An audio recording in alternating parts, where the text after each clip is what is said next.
E agora vamos caminhar aqui para o texto propriamente dito. Mas eu não posso deixar de dizer para você fazer aí o combo, né, o combo do YouTube, para você, se não é inscrito ainda, se inscrever. E, por favor, ative as notificações aí na hora de você se inscrever, ou até mesmo você que já é inscrito, vai lá no sininho e coloca para receber todas as notificações. Porque embora a gente faça usualmente essa live aqui às quartas-feiras, às 20 horas, pode ser que em algum momento a gente faça em um outro tempo, e aí eu vou estar programando essa live e você vai receber ali um informativo. Você vai receber uma notificação de que tem uma live programada em tal dia, tal hora. Então é importante que você deixe acionado aí essas notificações. E também que depois você compartilhe. Talvez bacaninha. E a gente pode continuar então. Beleza. Bom, o nosso tema hoje, o nosso assunto hoje é de provavelmente uma das partes da Escritura que não nos chama muito a atenção, de coisas que talvez a gente pule na hora da nossa leitura e que quando a gente pensa no livro do Gênesis é algo de suma importância. Se você ainda não assistiu o vídeo que nós falamos sobre um resumo, um panorama do livro do Gênesis, ele já está aqui no canal também, lá na abinha de vídeos, depois você pode dar uma olhadinha lá. E nós vimos que uma das formas de nós dividirmos o livro de Gênesis é através dos toledotes, ou através das genealogias. É por isso que as genealogias são tão importantes no livro de Gênesis. Estes blocos de genealogia que aparecem, eles estão contando uma narrativa que é muito importante para o desenvolvimento, não só do livro de Gênesis, mas de toda a narrativa bíblica. Nós somos apresentados no livro de Gênesis a muitos povos, a muitas regiões, a muitos lugares que vão sendo, de novo, trazidos pelos profetas, trazidos por Moisés ao longo de todo o Pentateuco. Então, durante a leitura das Escrituras, nós vamos encontrando nomes que seriam para nós familiares se nós nos atentássemos um pouco mais para as genealogias. As genealogias não estão ali por acaso. Precisamos pensar que no tempo em que a Bíblia foi escrita para os seus primeiros leitores, principalmente quando nós tratamos do Antigo Testamento, os tipos de materiais que eles tinham disponíveis para a escrita eram materiais de difícil acesso e, consequentemente, materiais que eram caros. Portanto, o processo de escrita destes materiais, ou dessas literaturas, não só as literaturas bíblicas, mas todo tipo de literatura, o processo de escrita, ele precisava ser resumido. Resumido no sentido de que deveria ir para o texto aquilo que fosse de suma importância. E não foi diferente com os textos bíblicos. Então, aquilo que foi registrado porque era importante para a narrativa, para que os autores destes livros, ao endereçarem aos seus receptores primários, pudessem se fazer claros. Tanto é que nós encontramos em alguns momentos na Escritura algumas menções sem explicações, porque presumia-se que os leitores entendiam aquilo que o autor estava dizendo. Então o destinário, ou o destinatário daquele livro, daquele documento, ou aquele povo que leria aquele documento de maneira primária, eram pessoas que tinham acesso ao conhecimento do contexto geral, da geografia, da história daqueles povos. Então, o que nós às vezes encontramos ali são textos na Escritura em que presume-se que os leitores sabem do que se está tratando. Por outro lado, nós vemos às vezes algumas explicações ou vemos alguns detalhes que se mostram importantes para a narrativa. Então, se foram escritos, é porque são importantes. E quando a gente chega nas genealogias, é muito comum nós pularmos as genealogias porque elas parecem desinteressantes. E talvez até sejam tanto desinteressantes para nós, que estamos aqui há milhares de anos depois desses textos escritos originalmente, né? Nós estamos tão distantes, numa cultura distante, num tempo distante, numa geografia distante, estamos tão distantes desse texto que talvez olhamos para as genealogias e pensamos, isso aqui não tem qualquer valor, e aí a gente pula e vai para partes mais dinâmicas da narrativa bíblica. Mas eu quero, o meu propósito nessa exposiçãozinha aqui rápida é que você olhe com um pouco mais de generosidade e amor para as genealogias, porque elas apontam para características importantes na narrativa bíblica. Deixa eu colocar aqui meu slide para ficar um pouquinho mais fácil. Então vamos começar aí pela narrativa, ou pela genealogia mais simples de nós entendermos a sua importância, que é a genealogia ou a linhagem do primeiro homem, a linhagem de Adão. Então aí você já consegue enxergar aí um documentozinho que traz isso. Deixa eu pegar aqui umas ferramentinhas para a gente fazer uns rabiscos. Então aqui a gente começa com a genealogia deste primeiro homem, de Adão. E Adão aí tem esses seus filhos. Os primeiros aí são Caim e Abel. Né? A gente lembra muito bem da história que Abel e Caim vão à presença do Senhor, entregar ao Senhor uma oferta, e por algum motivo Caim não é aceito, e a oferta de Caim não é aceita. O texto é claro ao dizer que nem Caim nem a sua oferta foi aceita, mas a oferta de Abel foi aceita, o que provocou no seu irmão Caim muitos ciúmes. E ao invés de Caim procurar o jeito certo de apresentar a oferta, tanto que Deus fala para ele: Caim, se você fizer o certo, você vai ser recebido. Mas se não, o pecado está à sua porta e ele quer dominar. Cumpre a você dominá-lo, cumpre a você vencê-lo. Mas Caim, ao invés de ouvir ao Senhor, isso já após a queda, o pecado já está no mundo, os nossos relacionamentos já são maculados, os nossos sentimentos são maculados. Então Caim, ao invés de agir de maneira abençoada, ele mata o seu irmão Abel. Então vem o terceiro filho mencionado na narrativa, que é o filho Sete.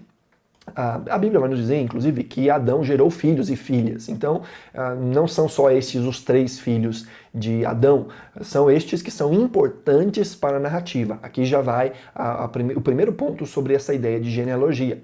As genealogias são expressas de acordo com aquilo que fica importante ou aquilo que é necessário para a narrativa.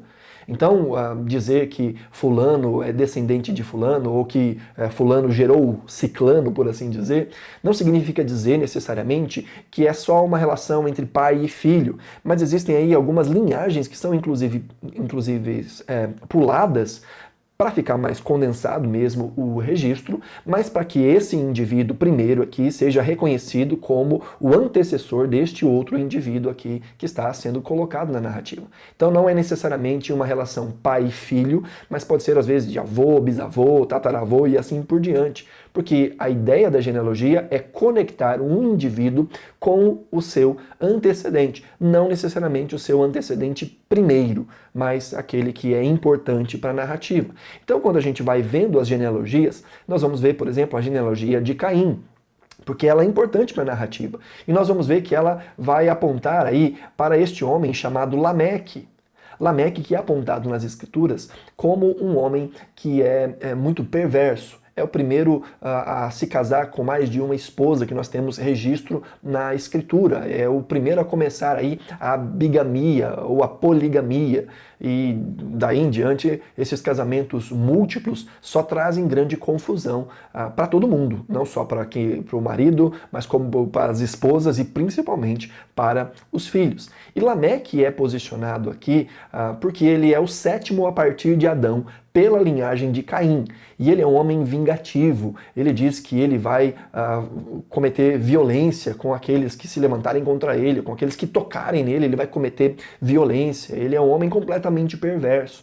E o texto gosta de mostrar isso, a escrita de Moisés vai mostrar isso para fazer esse contraponto, de que a partir de Adão, então a gente conta Adão 1, 2, 3, 4, 5, 6, 7. Então, o 7º desde Adão, do lado de Caim, do lado dessa linhagem pervertida, ou dessa linhagem que foi a linhagem do pecado, a linhagem que pode ser, como os teólogos, os comentaristas costumam usar, a linhagem da serpente. Lembra lá em Gênesis, quando nós vemos Deus falando que há uma descendência da serpente que vai ser sempre contra a descendência da mulher? A maioria dos teólogos vai dizer que essa descendência fala destes inimigos de Deus, não necessariamente da descendência desse indivíduo serpente ou dos filhos de Satanás no sentido espiritual ou no sentido de anjos, de demônios, mas de seres humanos que têm um tipo de descendência espiritual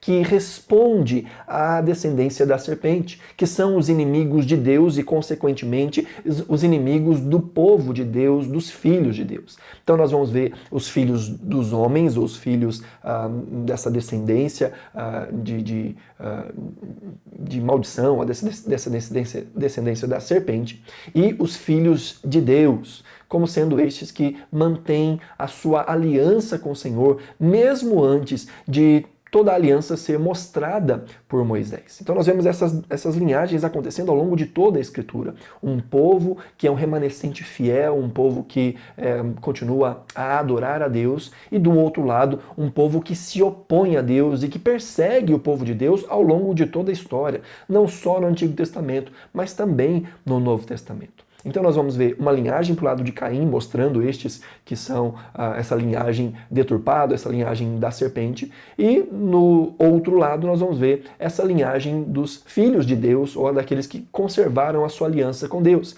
que começam aí por este filho chamado Sete. E aí nós vamos ver também os nomes, até chegar aqui neste Enoque, que a Bíblia faz questão de dizer que Enoque andou com Deus. E veja só, há um contraste. Porque Enoque também é o sétimo desde Adão, mas agora pela outra linhagem, pela linhagem abençoada. Então se a gente contar, ó, Adão 1, 2, 3, 4, 5, 6, 7. Então em um contraste, de um lado, da linhagem da serpente, ou da linhagem daqueles que não amavam ao Senhor, nós vemos Lameque, um homem mau, um homem vingativo. Da linhagem daqueles que amavam ao Senhor, nós vemos Sete. E na sétima posição aí, não que Sete tenha esse mesmo significado que tem para nós, de um numeral dentro da literatura hebraica, não é isso. O nome ali em hebraico seria Seth, com um TH talvez aí, então não tem nada a ver uma com a outra, mas até que acabou aqui casando, né? Mas Enoque é o sétimo também. 7 é esse número que fala de algo completo ou de algo perfeito. Então, se do lado da serpente, por assim dizer, da linhagem que não se agradava de Deus e não agradava a Deus, nós vemos no ápice um homem que é o resumo de vingança, de tudo que há de ruim. Nós vemos Lameque. Do outro lado, no ápice dessa aliança com Deus pós-queda, nós vemos Enoque, um homem que andou com Deus de tal forma que ele não permaneceu na terra. Deus o tomou para si. Um homem que não passou pela morte, que não experimentou a morte, que foi elevado às alturas, que entrou no reino de Deus sem experimentar a morte, tamanha a sua intimidade com Deus. Então nós vemos esse contraste. Por isso essas genealogias. E aí nós vamos ver que Enoque gerou Matusalém, Matusalém Lameque, e aí vem um outro nome muito importante para nós, um homem que também é dito que ele andou com Deus, e esse homem é Noé. E por que Noé é importante também nessa narrativa? Porque toda a humanidade é descendente de Noé. Porque aquela humanidade que veio por Caim, ela foi exterminada no dilúvio. Aquela humanidade foi exterminada no dilúvio. Mas aí nós estamos agora em Deus dando um reset na Terra, por assim dizer. E agora há como se fosse uma segunda versão de Adão. Então temos aqui Noé. E Noé já tem 3 filhos, Sem, Cã e Jafé. E aí nós podemos dizer, pronto, agora vai dar tudo certo, porque a linhagem da serpente foi aniquilada pelo dilúvio. Os descendentes de Caim foram aniquilados pelo dilúvio. Mas não é isso que nós vamos ver nas Escrituras. Nós vamos ver que, se por um lado os filhos de Sem mantiveram a sua aliança com o Senhor, os filhos de Cã não caminharam da mesma forma. É tão interessante perceber que, da mesma forma que Adão fracassou em servir a Deus ali no jardim, nós vamos ver que Noé, depois de cessado o dilúvio, quando ele sai, ele se embriaga. Ele está na sua vinha, um cenário ali de Éden praticamente, um cenário ali de jardim novamente, e ali ele toma do fruto da videira e se embebeda. E isso traz consequências. Um de seus filhos, Cã, vê a nudez de seu pai, e isso tem inúmeras explicações, mas esse não é o alvo do nosso pensamento hoje. Mas Cã, de alguma forma, humilha o seu pai de uma forma tão profunda que Noé vai pronunciar sobre ele uma maldição. E vai dizer, maldito seja Canaã. Canaã é um dos descendentes de Cã. E Canaã é essa terra que, posteriormente será reivindicada pelos filhos de Sem, ou pelos filhos de Abraão. Então, quando os israelitas estão para entrar na terra prometida, eles estão tomando uma terra que é a terra destes cananitas, que são estes descendentes de Cam e do seu filho Canaã. Então a gente vai encontrar nas escrituras muitos locais, muitas cidades que elas recebem um nome que tem a ver com o nome destes indivíduos. A cidade passa a ter o nome daquele indivíduo. Então a terra de Canaã está conectada a este Canaã que é descendente de Cam. Então nós vamos ver que essa linhagem ela precisa ser explorada, porque ela vai apontar exatamente para isso. Deixa eu colocar aqui a Bíblia, para que a gente consiga ver isso com mais detalhes. Aqui em Gênesis capítulo 9, nós vamos ver aqui uma coisa interessante, que fala aí que Noé, que era agricultor, foi o primeiro a plantar a vinha, bebeu do vinho, aí no versículo 20, embriagou-se e ficou nu dentro da sua tenda. Então Cã, pai de Canaã, viu a nudez do pai e foi contar aos dois irmãos que estavam do lado de fora. Então nós estamos vendo aqui algo que o texto apresenta como sendo algo negativo. Diz o texto no versículo 23, mas Sem e Jafé pegaram a capa, levantaram-se sobre os ombros, sobre os ombros e andando de costas para não verem a nudez do pai, cobriram-no. Então, enquanto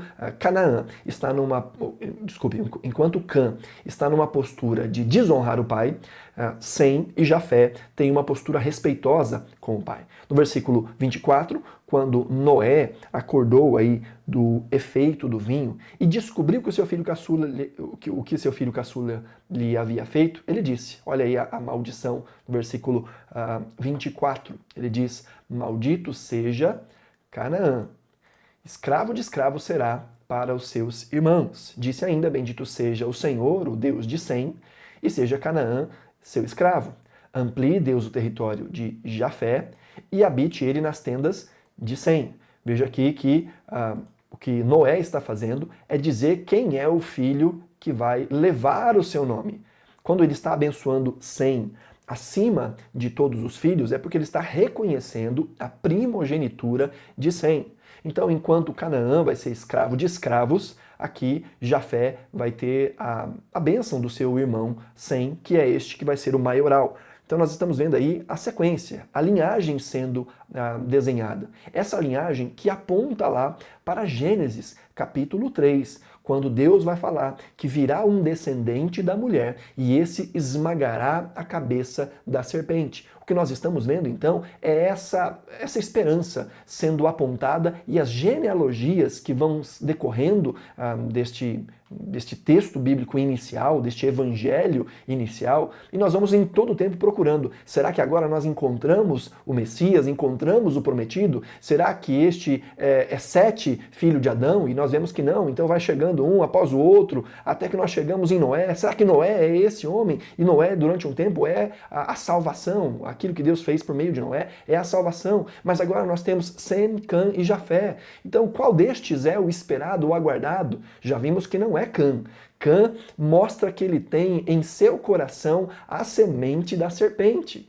Ele é este que vai dar continuidade à linhagem da serpente. Então, pense comigo, nós estamos vendo que mesmo após Deus ter elevado juízo sobre toda a terra por causa do pecado da humanidade, porque a humanidade estava com o pecado no seu ápice na época ali de Noé, na expectativa de que, bom, agora em Noé tudo será diferente, nós vemos que logo depois do dilúvio, quando se pisa de novo na famosa terra prometida, né, no novo tempo, numa nova história sendo começada, logo no início em que isso acontece, o que nós vamos ver é que o pecado está ali.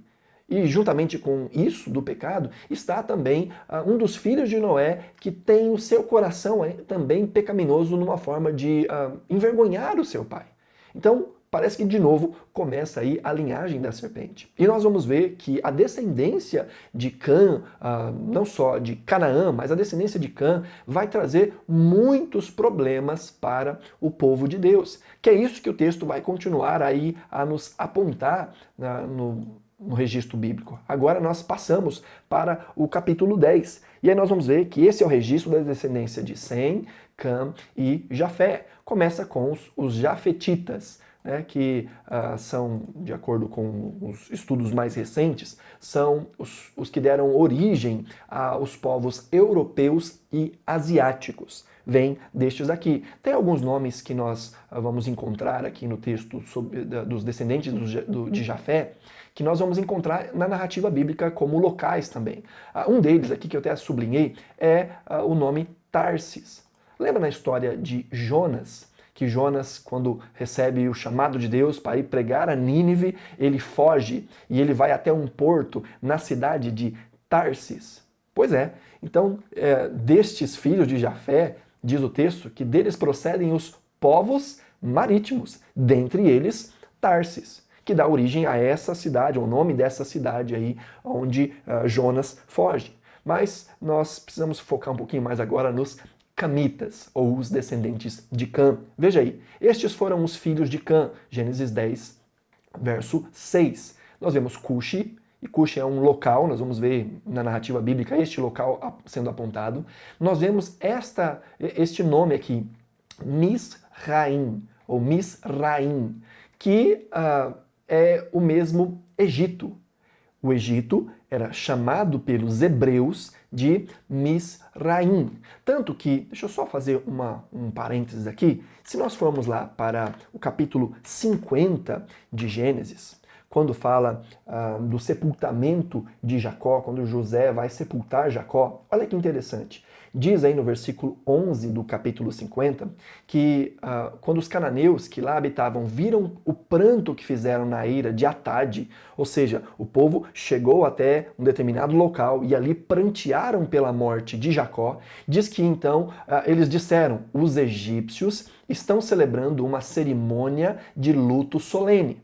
E por esse motivo colocaram o nome daquele lugar de Abel Misraim, que significa o choro dos egípcios. Então veja, Misraim é conhecido, é um dos nomes para o Egito. Está vendo como é importante nós entendermos as genealogias? Porque o que Moisés está falando é a respeito do nascimento de alguns povos. Povos que ele vai explorar ao longo de sua narrativa. Dentre eles, o Egito, do qual ele mesmo, ou estes primeiros leitores, têm um conhecimento muito profundo. Pois foi do Egito que Moisés tirou o povo de Deus e eles estão indo para a Terra Prometida. Então Moisés está registrando no livro de Gênesis a história desse povo. E dizendo, olha, estes povos que estão ao nosso redor, eles tiveram um início. Eles são, de certa forma, nossos irmãos, nossos parentes, por assim dizer. Mesmo que eles estão aí em linhagens diferentes, são linhagens que recorrem até Noé e de Noé recorrem até Adão. Então o que nós estamos vendo é exatamente a formação destes povos. Então olha que interessante, ainda entre os camitas, nós vamos ver que Cuxi gerou também Nimrod, o primeiro homem poderoso na terra. Ele foi o mais valente dos caçadores, e por isso se diz valente como Nimrod. Então esse era um tipo de ditado que eles tinham ali à época em que Moisés está escrevendo. Agora vai dizer que no início o seu reino, o reino de Nimrod, abrangia Babel, e você conhece esse lugar, né? Babel, Ereque, Acade e Calné, na terra de Sinear. Esta terra de Sinear aqui, que engloba todas essas cidades faladas anteriormente, é a conhecida Babilônia. Ela recebe esse nome a partir aqui deste indivíduo, ou desse local, né, que é Babel, onde vai ser erigida aquela famosa Torre de Babel. Então aqui nós estamos vendo já mais algo que está sendo apresentado. A mesma coisa quando nós olhamos aqui para os egípcios, né, o povo de Misraim. Ele vai dizer que Misraim gerou os Luditas, os Anamitas, os Leabitas e assim por diante. E vai dizer, inclusive, que Canaã gerou Sidom, filho mais velho, que foi o filho mais velho de Canaã, né? E também um homem chamado Et. É deste Et que vêm os povos que são conhecidos como Hititas. Os Hititas são descendentes de Canaã, como também os Jebuseus, os Amorreus, os Girgazeus, os Eveus, Arqueus, Sineus e por aí em diante. todos estes eus vão aparecendo aí. Veja que interessante. E por que nós precisamos entender este nome ou entender estes indivíduos que estão sendo apresentados? Porque quando o povo de Israel vai entrar na Terra Prometida, com quem eles vão se deparar? Quem são estes inimigos de Israel ao longo da narrativa bíblica? São estes que são mencionados nas genealogias. Deixa eu ver se eu tenho aqui. Tenho. Vou colocar para vocês aqui um slidezinho que vai ficar mais claro isso. Olha que interessante. Aqui nós estamos vendo o mapa de Israel antes do povo de Israel conquistá-lo. Nós estamos vendo aqui, então, as nações que precisam ser removidas da Terra Prometida para que Israel possa habitar ali. E nós vamos ver muitos destes. Nós vamos ver aqui, olha, os amalequitas, nós vamos ver os amorreus, nós vamos ver os hititas, nós vamos ver os heveus, os girgazeus. Vendo? Nós estamos vendo aqui vários nomes que já nos foram apresentados. Os amorreus, nós vamos ver aqui, eles estão divididos em vários lugares. Nós vamos ver estes nomes aparecendo novamente. Então o que Moisés está fazendo é apresentar para o povo a origem destes povos que são contrários ao povo de Deus. Inclusive mostrando aí essa semente da serpente que está se multiplicando também. Então os descendentes de Cã, ou melhor, de Canaã, são estes que vão ser uma pedra no sapato do povo de Deus ao longo de toda a sua história. Não só esses, mas também outros que são gerados posteriormente. E aí nós vamos para agora a genealogia abençoada. Vamos voltar lá para a Bíblia. A genealogia abençoada. Então os semitas, né? Os filhos de Sem. Os filhos de Sem, a gente vai ver aqui vários nomes, vários descendentes, mas eu até pincei aqui de verdinho, né? Alguns desses descendentes que eles são importantes para essa linhagem prometida. Nós vamos ver aí em primeiro lugar, deixa eu colocar aqui, entre os semitas no capítulo 10, no versículo 22, nós temos aqui esses verdinhos que eu sublinhei para ficar mais fácil. Então, descendente de Sem são esses daqui, aí tem os filhos dele. E aí, esse ponto aqui, nós vamos ver muitos nomes que depois serão recorridos ao longo da narrativa bíblica, mas que não apontam para aquela linhagem principal. Por isso, no capítulo 11, nós vamos ver depois um bloco grande dedicado somente à linhagem de Sem. Enquanto no capítulo 10 nós vemos a linhagem de Sem, Cam e Jafé, nós vamos ver no capítulo 11 só a linhagem de Sem, porque ela vai desembocar em uma outra linhagem importante, ou em uma outra genealogia importante. Então Sem gerou aqui Arfaxade, Arfaxade gerou entre seus filhos aqui Salá, Salá gerou Eber. Então por isso que os povos são chamados de hebraicos ou hebreus, porque eles são descendentes de Eber. Por isso que eles são chamados de semitas. Então quando alguém age de maneira preconceituosa com um judeu, por exemplo, e nós chamamos isso de antissemitismo, porque os judeus são descendentes de Sem. E aí nós vamos ver Peleg. Pois bem, o versículo 32 diz que esses são os clãs dos filhos de Noé. Aí nós tivemos o capítulo 11, onde fala da Torre de Babel, e depois nós vemos a descendência, o registro da descendência de Sem. E por que isso é importante? Porque além daqueles nomes que nós vimos anteriormente, marcados de verdinho ali, nós vamos ver a sequência que vai apontar para um homem chamado Naor, que teve um filho chamado Terá. E Terá teve 3 filhos, Abraão, ou Abrão, que depois tem o seu nome mudado para Abraão, Naor e Arã. 3 nomes muito importantes. A história continua dizendo que essa é a história da família de Terá. E aí nós vamos ser apresentados a um dos netos de Terá, que é o filho de Arã, que é este Ló, que vai ser importante na narrativa. Além disso, nós vamos ver que estes homens casaram. Então, verso 29, tanto Abraão como Naor casaram-se. O nome da mulher de Abraão era Sarai, e depois teve o seu nome mudado para Sara. E o nome da mulher de Naor era Milca. Esta era filha de Arã, pai de Milca e de Isca. A Letícia está perguntando aqui, os povos que perseguem os cristãos atualmente seriam da linhagem dos amorreus, jebuseus e companhia? Não, a gente vai chegar um pouco mais à frente No Novo Testamento nós vamos entender que o povo de Deus, ele está além das barreiras étnicas. No Antigo Testamento, este povo de Deus, ele é visto como uma linhagem biológica. Ele é visto como um povo constituído de maneira biológica, descendentes e descendentes, que são esse povo que Deus está traçando uma linhagem. Mas como em Cristo isso acaba, então toda essa linhagem está apontando para Jesus, para Cristo, que é o prometido, a partir de Cristo, nós passamos a olhar isso de uma maneira mais espiritual. Então, Deus tem um povo que não é mais um povo étnico meramente. É um povo que é feito, esses cristãos, de todo povo, tribo, língua e nação. Então, essa é a semente de Deus, ou essa é a semente prometida, a semente que é descendente desse Messias, por assim dizer. Mas a gente vai ver que também existem inimigos.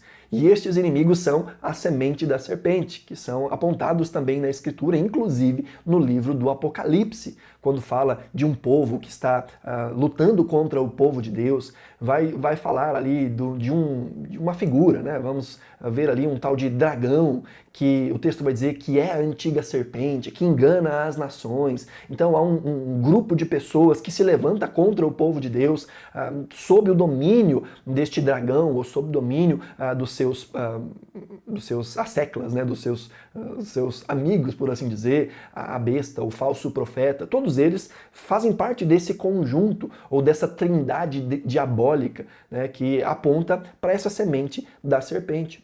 É interessante que uma das formas como os povos que tinham coração duro, mesmo entre Israel, eles eram xingados, por assim dizer, né? Quando João Batista fala para um grupo de religiosos que ficava mais guardando as coisas externas do que entendendo de fato a Escritura, João Batista chama eles de raça de víboras, ou descendência de serpente. O que será que João Batista estava dizendo?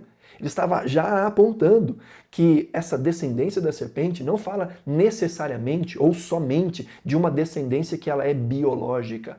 Mesmo entre os povos pagãos, os povos que não eram israelitas, por assim dizer, nós vemos pessoas que se converteram ao Deus de Israel. Nós vamos ver, por exemplo, a própria a própria Ruth, que ela é trazida para dentro do povo de Israel, que era uma moabita. Ruth era uma moabita.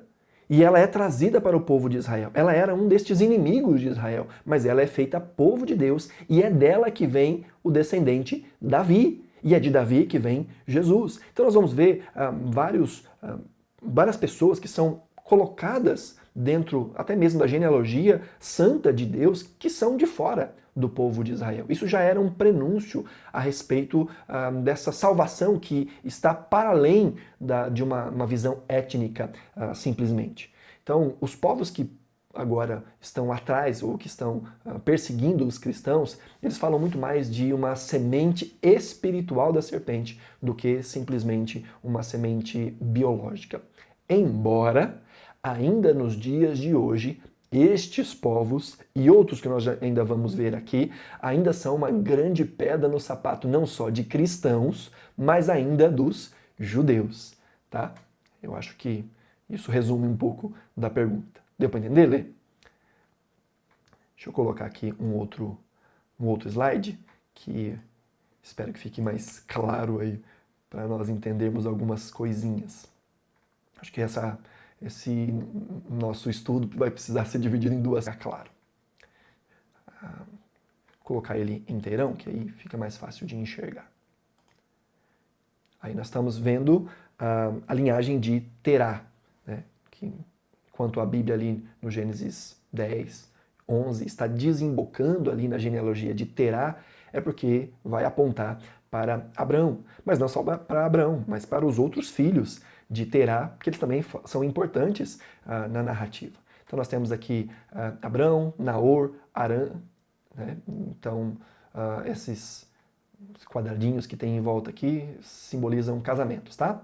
E as setinhas falam de descendentes que são gerados a partir aí destes casamentos ou a partir destes indivíduos. Então, Terá aí teve esses 3 filhos. E aí tem alguns nomes que são importantes para a nossa narrativa. Obviamente, o primeiro deles é Abrão, que teve ao longo de sua vida por assim dizer, 3 mulheres. Nós conhecemos muito bem Sara, que foi aquela de onde veio a semente prometida, Isaque. Mas antes de Abraão ter com Sara, o filho da promessa, Sara sugeriu que ele se deitasse com a sua serva Agar. E de Agar nasce Ismael. E de Ismael nascem os povos ismaelitas. Lembra que José foi vendido para uma caravana de ismaelitas? Então os ismaelitas são importantes na narrativa, até mesmo no livro do Gênesis. Então os ismaelitas vêm aqui desse relacionamento de Abraão com Agar. Quando Sara morre, Abraão se casa de novo. Veja que o velhinho não era fácil não, hein? Já estava bem avançado de idade, e depois que Sara morre, ele se casa com essa mulher chamada Quetura, e ele tem aí 6 filhos que são mencionados na Escritura. Dentre eles, um homem chamado Midian, de onde vêm os midianitas. Mais um povinho aí que dá trabalho para o povo de Deus. Então Abraão tem aí com Sara o filho da promessa, Isaque. Isaque se casa com Rebeca. Mas quem é Rebeca? Rebeca é a descendente de Naor, veja, irmão de Abraão, que casou com a filha do seu irmão Harã. Então ele casou com a sobrinha. Harã teve Milca como filha, que é citada na Escritura, e Ló. Então Ló vai aparecer no texto. E Ló, depois de uma situação muito esquisita em Sodoma e Gomorra, também não vamos nos aprofundar aqui, tem 2 filhos. Um chamado Moabe, de onde vêm os moabitas, e outro chamado Ben-Ami, ou simplesmente Amon, de onde vêm os amonitas. E a gente vai encontrar nas Escrituras também estes povos lidando com Israel. Então aqui, Terá teve Naor, Naor se casou com Milca, Milca e Naor tiveram um filho chamado Betuel. E Betuel foi pai de 2 personagens importantes também na narrativa. Rebeca, aquela que foi encontrada pelo servo de Abraão, como a esposa para Isaque, então da família de Abraão, e ela tinha um irmão que era chamado de Labão. Lembra do Labão? Ele também vai ser um problema na vida do povo de Deus. Isaque e Rebeca têm 2 filhos, Esaú e Jacó. Jacó é o filho da promessa, mas Esaú também é uma figura importante na narrativa. Esaú recebe esse nome porque ele era muito peludo, mas depois que ele vende o seu direito de primogenitura por um guisado de lentilhas, diz o texto que esse guisado, por algum motivo, ele era vermelho, então ele passa também a ser chamado de Edom. Edom significa vermelho, e é dos descendentes de Esaú que vêm os edomitas, que são também um problema para o povo de Deus. Jacó, filho de Isaque, é que vai dar origem aos israelitas, ao povo de Israel, porque Deus vai mudar o nome de Jacó para Israel. E com quem Jacó se casa? Jacó se casa com as filhas de seu tio Labão, ou seja, as suas primas de primeiro grau, Lia e Raquel. Então é deste casamento de Jacó com essas 2 e as concubinas que estão ali juntas no pacote, por assim dizer, que vão surgir os patriarcas, que vão surgir os israelitas.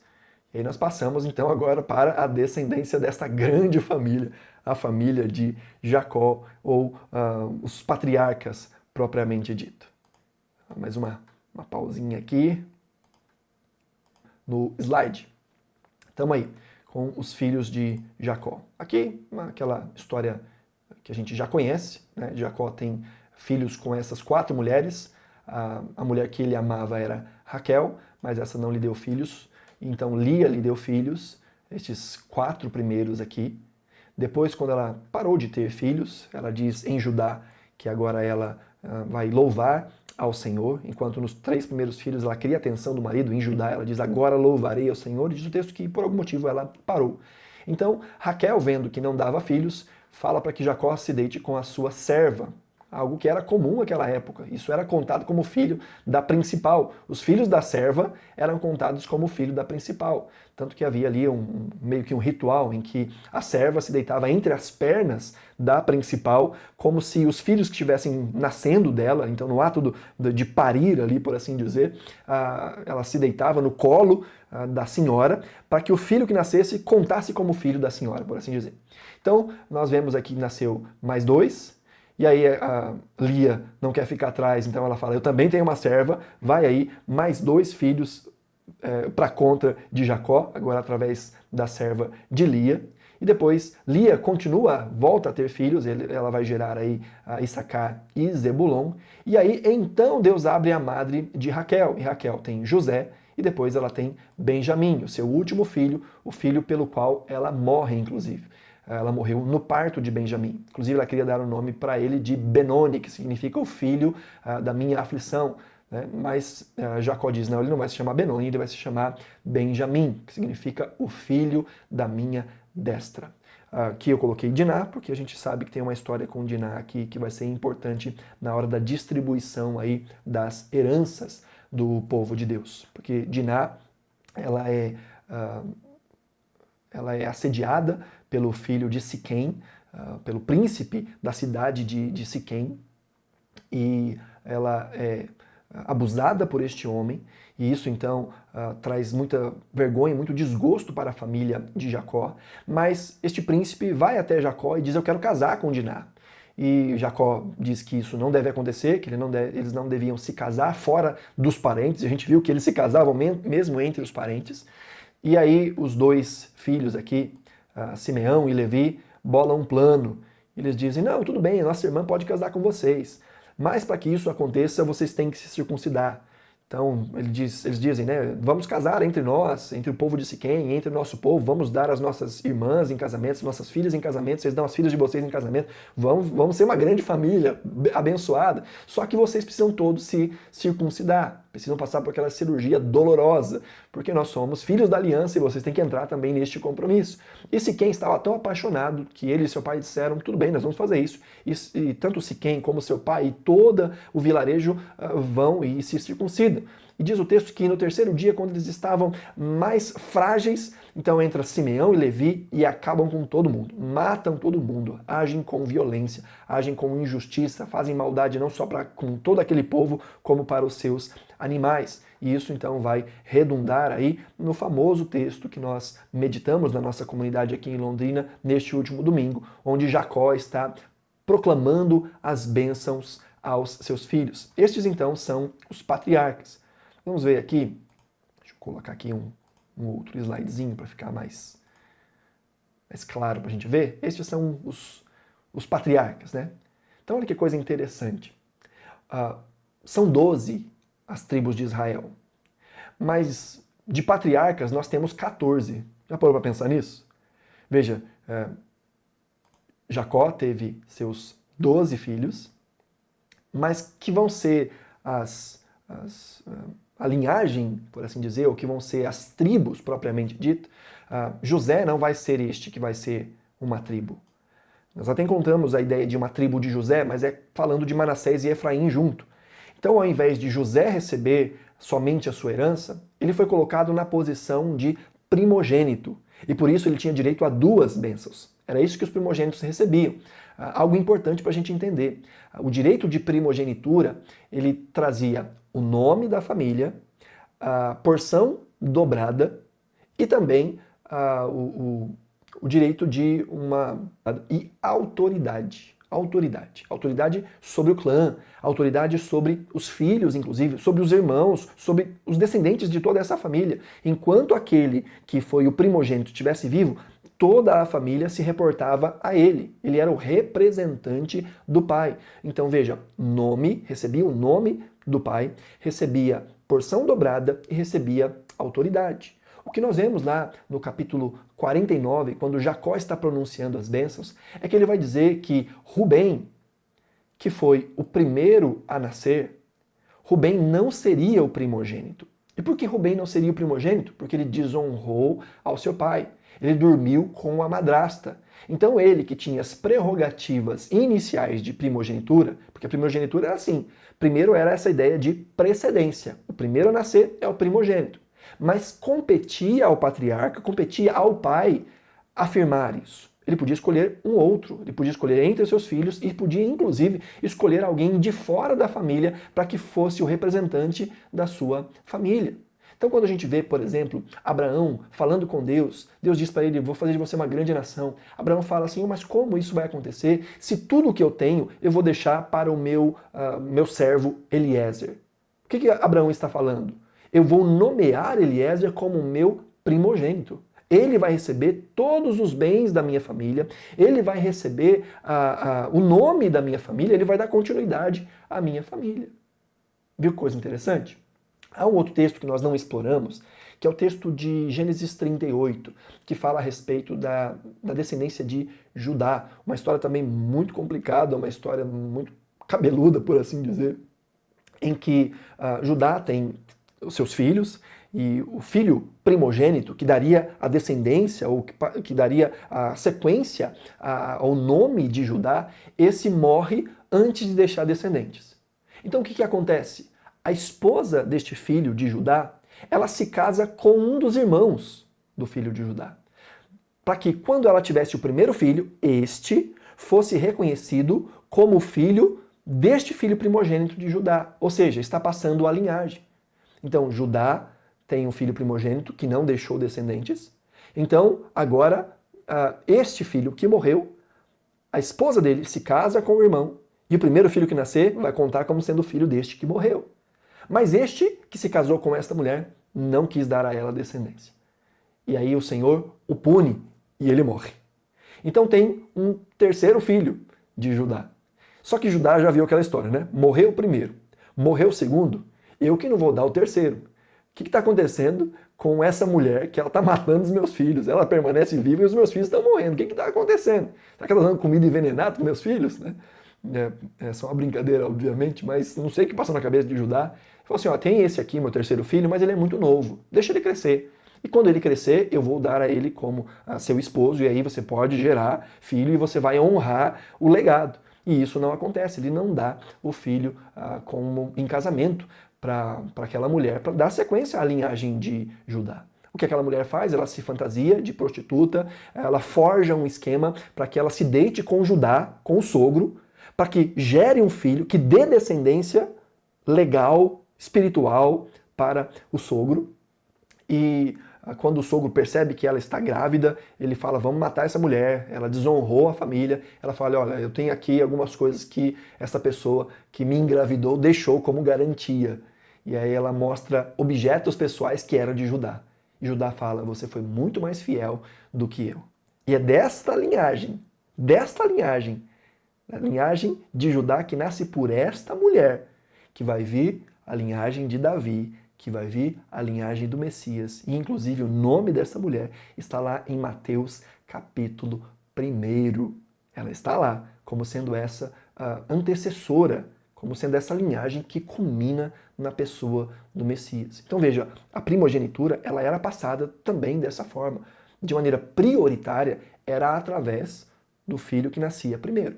Mas podia ser mudado isso de outras formas, poderia ser feito de outras formas, como nós vemos nesses casos aí que eu dei o exemplo. Então Rubem não pode ser o primogênito porque ele desonrou o pai.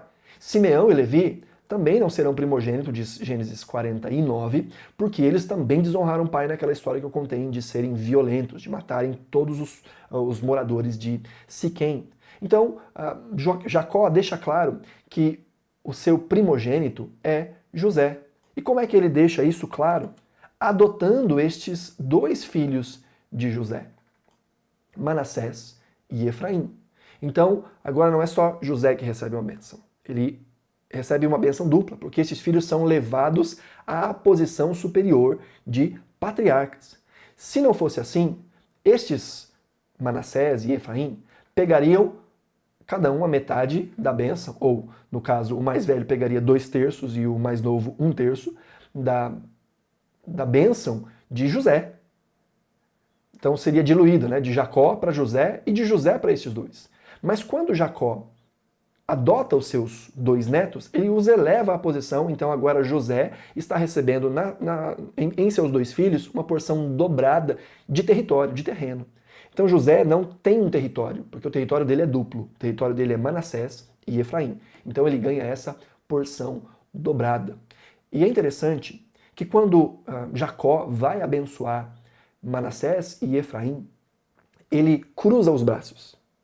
Depois você pode ler o texto lá no capítulo 47. Ele cruza os braços. Então ele coloca a mão direita, que é a mão da bênção, por assim dizer, na cabeça de Efraim, que era o mais novo. E Manassés recebe a mão esquerda, que era a mão daquilo que sobra, por assim dizer. E então Efraim passou a ser o primogênito. Então ele recebe o nome da família, enquanto que Manassés recebeu porção dobrada. Do que eu estou falando? Deixa eu colocar aqui. Estamos vendo aqui como foi a divisão nas terras, quando o povo entrou na terra prometida. E nós vamos ver aqui que Efraim está bem aqui, ó, bem no coração. Dando para enxergar aí? Deixa eu mudar aqui a cor do meu pincel para ficar mais fácil. Efraim está bem aqui, ó. Efraim. Depois eu vou dizer por que Efraim recebeu o nome. E enquanto isso, Manassés recebeu 2 porções de terra. Uma do lado de cá do Jordão e outra do lado de lá do Jordão. Quando o povo de Israel vai entrar na Terra Prometida, ao invés deles virem por aqui, Deus diz que não os levaria por aqui, porque se eles encontrassem com os filisteus, eles iam desanimar e não iam querer entrar na Terra Prometida. Então Deus os leva a vir por aqui. E eles vão parar aqui na borda da terra, numa cidade chamada, uma cidade em que eles conseguem avistar Jericó. Então Jericó está do lado de lá. Então eles atravessam o Rio Jordão para chegar em Jericó. E ali em Jericó eles vão começar a ganhar o território. Então nós temos terra do lado de cá. Nós vamos ver isso em Números, falando sobre as terras que são herdadas pelos povos de Deus, por Gade, por Rubem, que preferem ficar do lado de cá porque havia melhores pastos para o seu rebanho.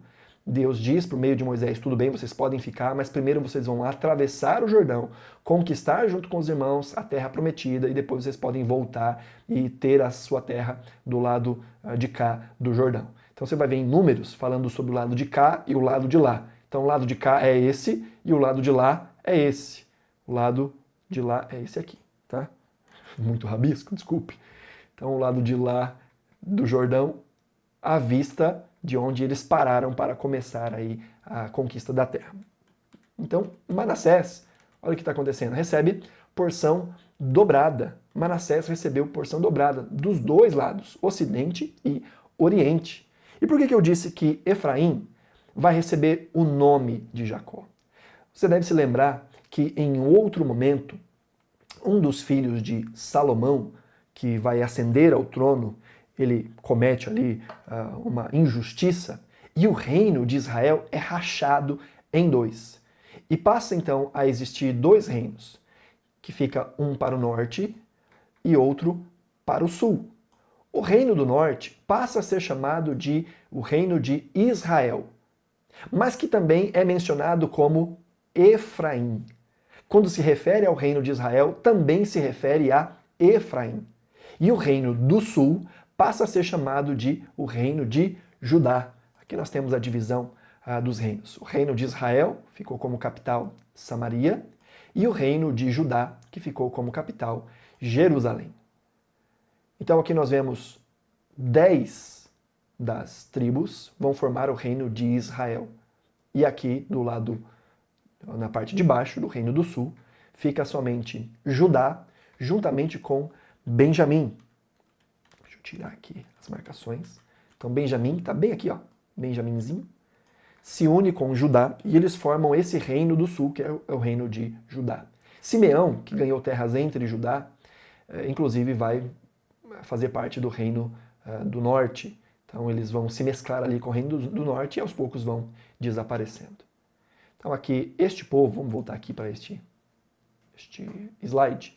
Este povo, então, do reino do norte, é essa mescla, que depois, quando vem o tempo do exílio babilônico, vou colocar aqui minha carinha, quando vem o tempo do exílio babilônico, o reino do norte é disperso por toda a terra e eles perdem completamente a sua identidade. Povos estrangeiros são colocados ali no reino do norte, se mesclam com os que ficaram ali. O povo do norte é levado para outras terras e se mesclam com os povos, de forma que se perderam essas 10 tribos. Há inclusive esse tema, se você quiser pesquisar depois, sobre as 10 tribos perdidas de Israel. Enquanto que fica resguardado assim o povo de Judá, que permanece firme na aliança com o Senhor. E os levitas permanecem também nessa linhagem, porque eles são importantes para o seu ofício sacerdotal.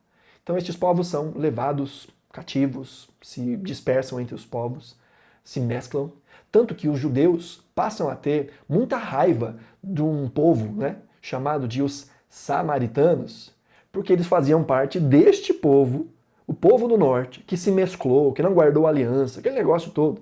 Então, um povo infiel. Então, os judeus se achavam os fiéis e eles não se misturavam, como diria a mãe do Kiko, a dona Florinda, não se misture com essa gentalha. Se você faz parte da nova geração, nem sabe do que eu estou falando, mas se você é do meu tempo, já sabe do que eu estou falando. Não se misturem com essa gentalha, porque os judeus olhavam para os samaritanos e falavam: vocês são os que se mesclaram, vocês são o povo ruim, vocês são o povo que não guardou a aliança. Enquanto que no lado do sul fica aí o povo de Judá, de onde recebem posteriormente aí o nome de judeus, quando o povo volta do cativeiro, voltam essas tribos, mas elas vão para o território de Judá e se incorporam ali aos judeus, então ao povo de Judá, né?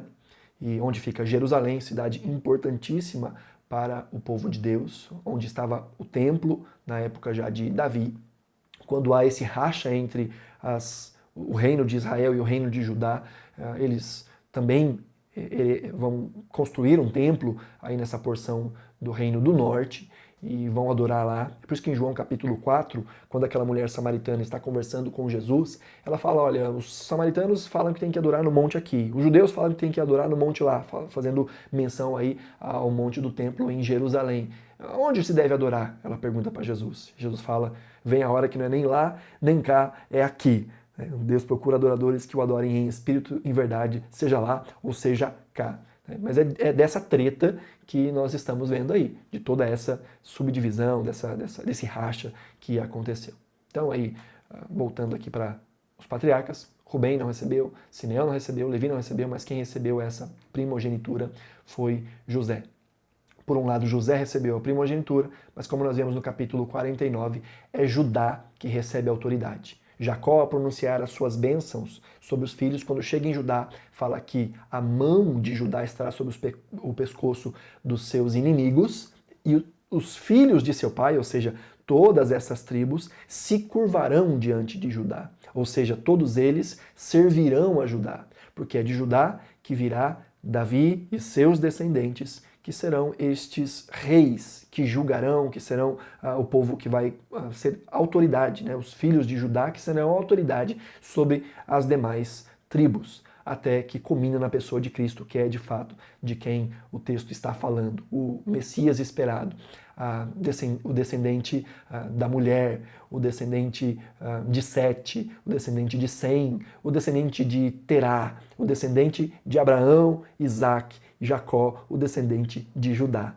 Esse é Jesus, aquele que tem autoridade sobre todos os seus irmãos e tem a mão sobre o pescoço dos seus inimigos. Ele recebe o nome do seu pai, ele recebe o nome do pai e recebe o nome do seu povo. O povo judeu, o povo cristão vem de Cristo. Nós, descendentes de Cristo, recebemos o nome deste que herdou o nome do Pai. Então somos descendentes de Jesus. É Jesus quem nos, por amor a Deus e por amor a nós, nos eleva a essa condição de filhos. Deus, assim como Jacó adotou os seus netos, assim como posteriormente José adotou também os seus descendentes, Deus nos adota em Cristo Jesus e nos eleva a essa posição também de filhos. E é tão lindo que o texto vai nos dizer que nós somos agora herdeiros de Deus e herdeiros juntamente com Cristo. Olha que coisa maravilhosa! Em Cristo Jesus, Deus nos elevou a essa postura ou a esse status de filhos. Deus nos adotou em Cristo Jesus, como Jacó adotou os seus netos, como José adotou também os seus sucessores. Que coisa linda, né, gente? Vemos isso. Então aqui é um pouquinho para a gente entender porque é tão importante nós olharmos para as genealogias. Porque é importante nós entendermos essas bênçãos. porque é importante nós entendermos um pouco dessa geografia bíblica, como ela vai se desenrolando também no Novo Testamento, e tudo apontando para aquele que é de fato o descendente, apontando para Jesus. Um texto aqui para você poder confirmar depois aí também, em Crônicas, o primeiro livro das Crônicas, no capítulo 5, verso 1, vai falar um pouco sobre isso. Estes são os filhos de Rubem, aí ele vai dizer, o filho mais velho de Israel. De fato, ele era o filho mais velho. Mas, por ter desonrado o leito de seu pai, seus direitos de filho mais velho, olha que interessante, seus direitos de filhos mais velhos foram dados aos filhos de José, filho de Israel, de modo que não foi alistado nos registros genealógicos como o primeiro filho, embora Judá tenha recebido ou tenha sido o mais poderoso de seus irmãos e dele tenha vindo um líder. Os direitos de filho mais velho foram dados a José. Então, um resumo de tudo isso que eu falei, né? Então, nós vemos aqui, ao invés de Rubem receber a primogenitura, Jacó concede a José. Então, vemos Efraim, Manassés.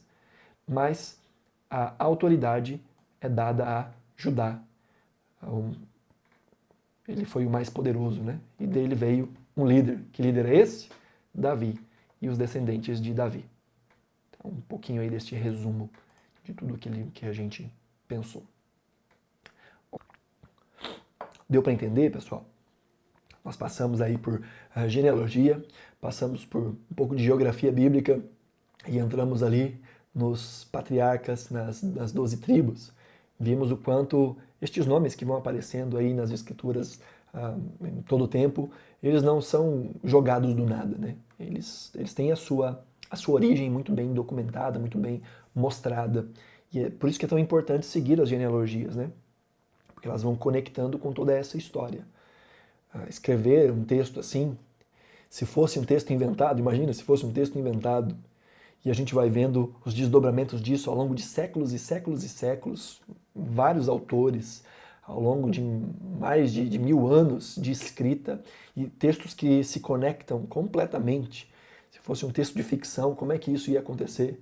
Como é que uma obra escrita por 2 autores que seja, consegue manter uma coerência num texto tão longo e de tanto tempo? Agora imagine por 40 autores, mais ou menos, que é o que nós temos no registro da Escritura. Como é que a gente consegue manter coerência entre todos eles ao longo de tanto tempo? É porque está sendo retratado a verdade, a realidade. É um livro que é um livro inspirado por Deus, mas é um livro que tem um grande lastro histórico, uma grande sequência histórica. Por isso, genealogia é um assunto tão importante nas Escrituras. Embora a gente acaba pulando por preguiça de ler um monte de nome que a gente não sabe nem pronunciar, né? A gente vê o quanto é importante entender por que é que esses nomes estão na Escritura.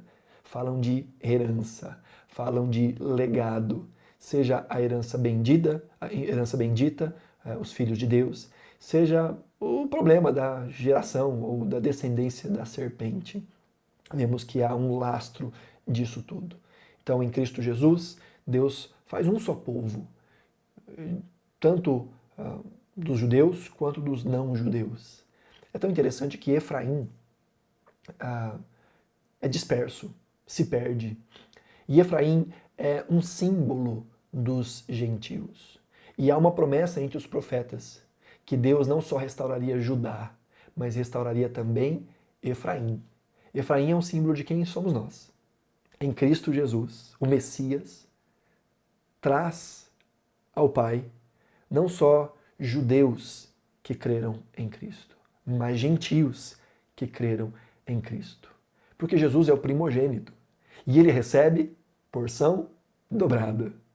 Então ele pode trazer judeus, pode trazer a tribo de Judá ou pode trazer o reino de Judá, mas também pode trazer o Israel de Deus, o reino de Deus, o povo de Deus, disperso entre as nações, sendo agora trazidos ao Pai, porque Cristo tem porção dobrada. Isso fala muito a respeito desse plano maravilhoso, desse plano redentivo que Deus estabeleceu em Cristo Jesus, desde antes da fundação do mundo. Amém, queridos? Então, o pastor Augusto também está falando só Deus, pelo seu Espírito, pode nos revelar de forma tão especial a história e a saga do seu povo. É bem isso aí mesmo. É Deus que nos dá essa capacidade. E Ele deixou tudo escritinho para a gente poder ir atrás, né? Ele vai nos dando essa revelação através da sua palavra. E às vezes a gente deixa de entender, de fazer essas conexões, né? Porque a gente pula a genealogia. Então não pule mais genealogias. Genealogias são importantes para a gente ver todas essas conexões, né? E eu gosto de dizer que a Bíblia toda conta uma história só.